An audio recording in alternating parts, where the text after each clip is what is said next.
Okay. Hi, I'm Rebecca from League of Extraordinary Cosplayers, and today I'm with international bookseller and manga expert Helen McCarthy.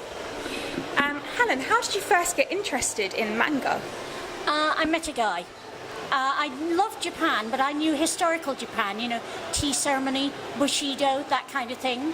And when I met the guy who's still my partner, he just graduated as an illustrator, and he and his friends had gone to Europe on a postgrad trip and found manga in Spain, where it was widely available in translation. And they just loved the energy and the graphic style. So when he showed me the manga and the anime and the toys he'd brought back, I thought, wow, have to find out more about this, and then found there was no book in English, so I set out to write one. And what is your new book about?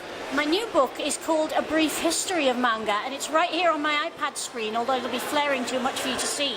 And what it is exactly what it says on the tin. It's a very, very short, very condensed history in just 96 pages of manga, right from its early beginnings in the very early history of Japan, all the way through to 2012, 2013.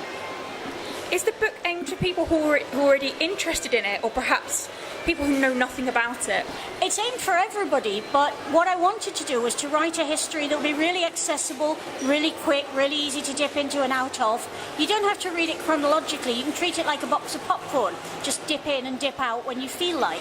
And everything is organised so that you can flow with the history really easily. So for people who already know quite a bit about manga, it will still surprise them, because there are facts in there that I've imparted to experts who haven't known them. There are ideas in there that perhaps they won't have run across before. But for people who know absolutely nothing, it's a really easy, bite-sized way to start. And where can people buy the book? Well, right here at Hyper Japan, but if you're watching this interview, you're not here. So what I would suggest is that they go to their local bookseller, because I love local booksellers. And they can order you anything that's available in England or in America in a local bookstore. So that would be a really good way to do it. But as long as they buy it, I don't mind where they buy it. Do you have a favourite manga? It's always very, very difficult, but one of the ones in the book that I've championed relentlessly until it finally got published in English is Osamu Tezuka's Barbara, which is one of his minor works, but for anybody else would be a masterpiece. And Barbara is the story of a goddess, a muse, who comes to Earth, and the havoc she wreaks in the lives of the people around her.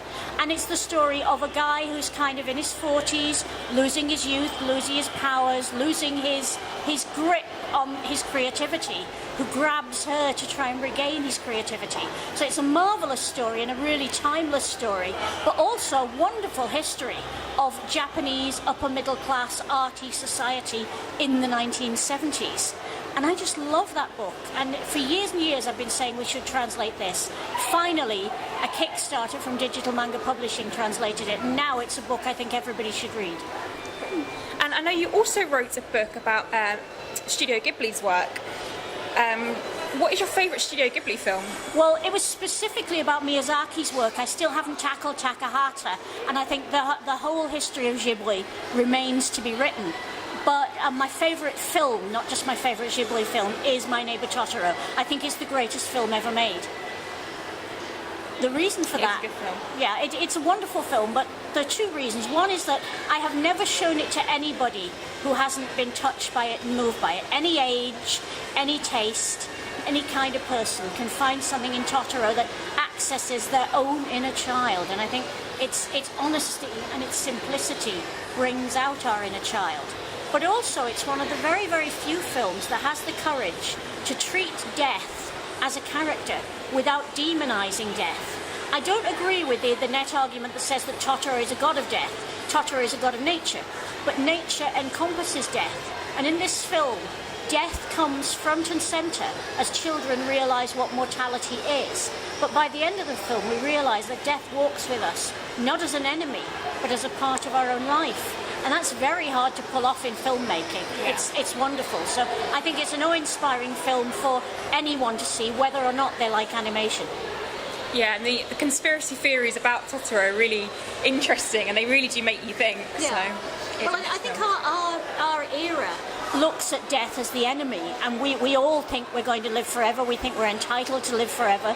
And what Miyazaki's doing with Totoro is redressing the balance and saying, look, nature happens, things grow, things die. This is just part of it. Go with the flow of life and live the life that you have. And I think that's a wonderful message. Well, thank you, Helen, and I think we know what we'll all be getting for Christmas. Oh, I do hope so. Please go out and buy this book for everybody you know, and particularly for anime and manga haters who say that stuff is junk and there's nothing in it. Because after reading this book, even if you still don't like anime and manga, you can't say it's junk and there's nothing in it. Thank you, everyone. It's a pleasure. Thank you.